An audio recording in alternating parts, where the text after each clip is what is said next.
So let me be as honest and clear as I possibly can. Donald Trump is the wrong president for our country. He has had more than enough time to prove that he can do the job, but he is clearly in over his head. He cannot meet this moment. He simply cannot be who we need him to be for us. It is what it is. Now, I understand that my message won't be heard by some people. We live in a nation that is deeply divided, and I am a Black woman speaking at the Democratic Convention. But enough of you know me by now. You know that I tell you exactly what I'm feeling. You know I hate politics. But you also know that I care about this nation. You know how much I care about all of our children. So if you take one thing from my words tonight, it is this. If you think things cannot possibly get worse, trust me, they can and they will if we don't make a change in this election. If we have any hope of ending this chaos, we have got to vote for Joe Biden like our lives depend on it. I know Joe. He is a profoundly decent man, guided by faith. He was a terrific vice president. He knows what it takes to rescue an economy, beat back a pandemic, and lead our country. And he listens. He will tell the truth and trust science. He will make smart plans and manage a good team. And he will govern as someone who's lived a life that the rest of us can recognize. When he was a kid, Joe's father lost his job. When he was a young senator, Joe lost his wife and his baby daughter. And when he was vice president, he lost his beloved son. So Joe knows the anguish of sitting at a table with an empty chair, which is why he gives his time so freely to grieving parents. Joe knows what it's like to struggle, which is why he gives his personal phone number to kids overcoming a stutter of their own. His life is a testament to getting back up. And he is going to channel that same grit and passion to pick us all up, to help us heal and guide us forward. Now, Joe is not perfect, and he'd be the first to tell you that. But there is no perfect candidate, no perfect president, and his ability to learn and grow, we find in that the kind of humility and maturity that so many of us yearn for right now.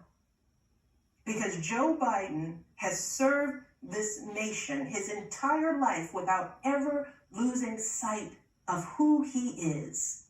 But more than that, he has never lost sight of who we are, all of us.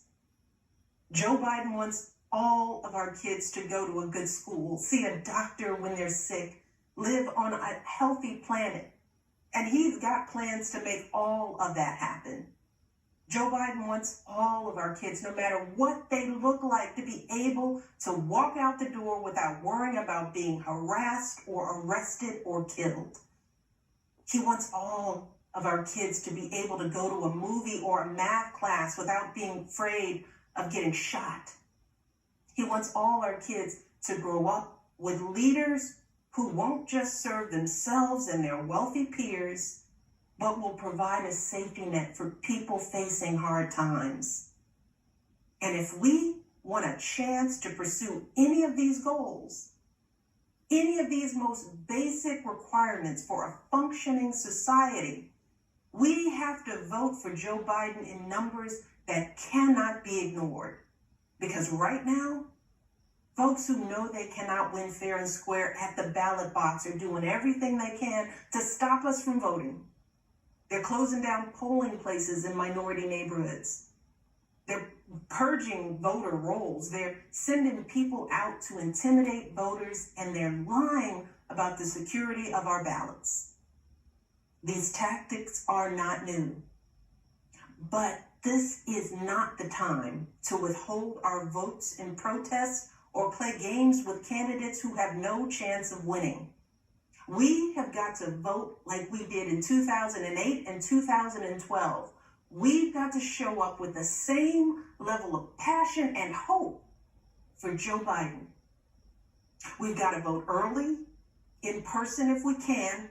We've got to request our mail-in ballots right now, tonight, and send them back immediately.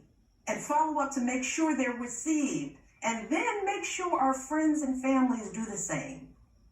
We have got to grab our comfortable shoes, put on our masks, pack a brown bag dinner, and maybe breakfast too. Because we've got to be willing to stand in line all night if we have to. Look, we have already sacrificed so much this year. So many of you are already going that extra mile.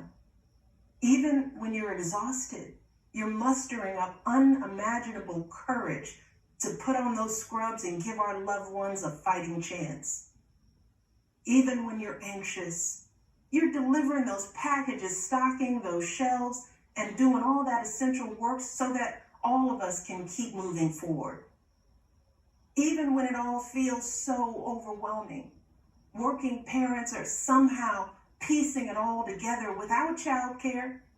Teachers are getting creative so that our kids can still learn and grow. Our young people are desperately fighting to pursue their dreams. And when the horrors of systemic racism shook our country and our consciences, millions of Americans of every age, every background rose up to march for each other, crying out for justice and progress. This is who we still are. Compassionate, resilient, decent people whose fortunes are bound up with one another. And it is well past time for our leaders to once again reflect our truth. So, it is up to us to add our voices and our votes to the chorus of history, echoing heroes like John Lewis, who said, "When you see something that is not right, you must say something. You must do something." That is the truest form of empathy. Not just feeling, but doing. Not just for ourselves or our kids, but for everyone. For all our kids. And if we want to keep the possibility of progress alive in our time, if we want to be able to look our children in the eye after this election, we have got to reassert our place in American history. And we have got to do everything we can to elect my friend Joe Biden as the next president of the United States. Thank you all. Queen! Queen! Truly.